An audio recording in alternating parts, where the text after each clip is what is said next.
to my channel. So today, in this video, ipapakita ko sa inyo kung paano ako mag-edit ng mga vlogs ko. So, ang una kong ginamit noon ay KineMaster or KineMaster. Ayan. Una ko siyang ginamit dahil ayun yung nakita ko sa YouTube na maraming nagsasuggest. Nung ginamit ko siya, meron ako mga hinahanap na kailangan kong doon sa i-edit ko na yun. Then, hindi ko siya mahanap doon. Then, nag-try ako maghanap pa ng iba pang app na, yung wala din watermark. Ganun. Then, nahanap ko din sa YouTube din na nag-suggest na doon ako mag-edit. And then, ito yung nahanap ko, which is yung ginagamit ko hanggang ngayon, CapCut. So, itong CapCut na to, ginagamit ko siya until now. Doon ako nag-edit. Dahil, para sa akin, mas madali siya. Mas madaling hanapin yung mga kailangan kong hanapin. And, ayun, may mga music din siya na marami kang pwedeng pagpilian. So, search mo lang siya. And then, marami siya mga effects. Video effects, mga ganon.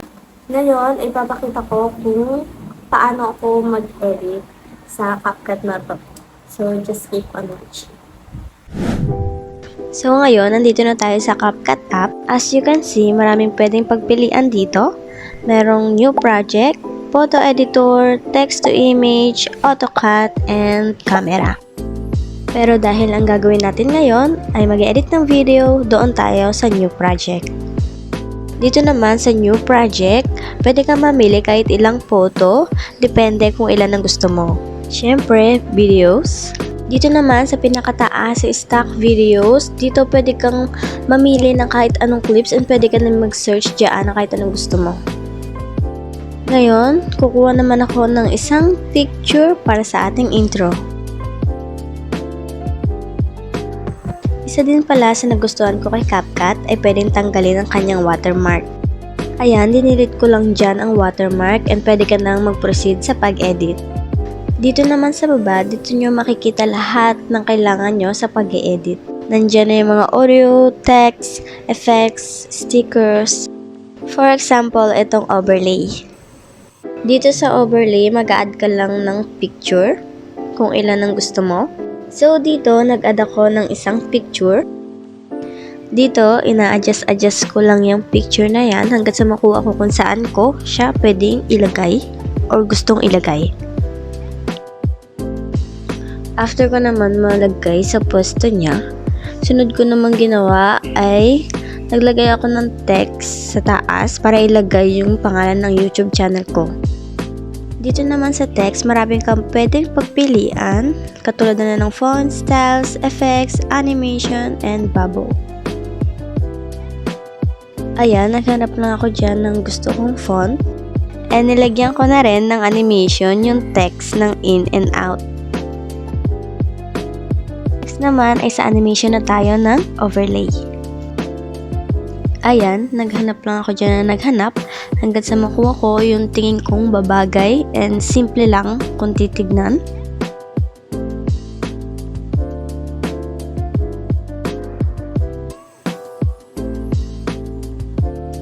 So dito sa part ni ate girl, medyo nakulangan ako sa bilis niya, tumatama kasi sa ulo niya yung text.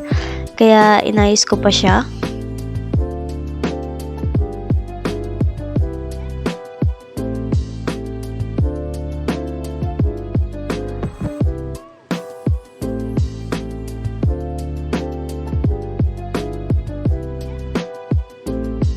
And ayan, okay na. Sunod naman ay in-add ko na yung video ko.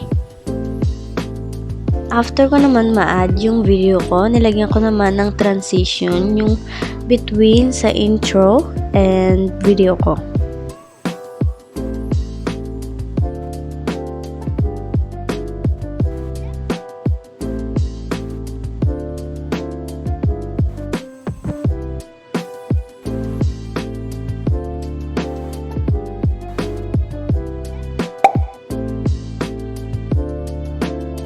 Para naman sa music, kumukuha lang ako sa YouTube ng mga no copyright.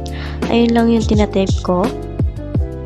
Ayan, itatype ko lang dyan and then mag-i-scroll lang ako dyan hanggat sa mahanap ko yung gusto kong music para sa aking vlog.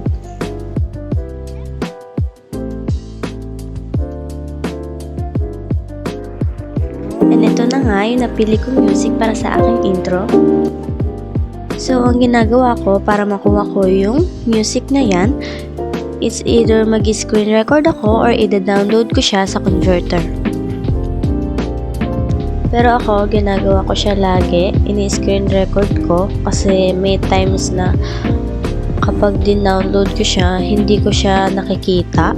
Hindi ko alam kung saan na napupunta. Kaya, ganyan lagi ang ginagawa ko. And sa mga sound effects din, sa YouTube na din ako kumukuha ng mga no copyright, lalo na pag hindi ko makita sa CapCut yung gusto kong sound effect. And of course, wag natin kakalimutan na magbigay ng credits sa mga music na ating kinukuhanan.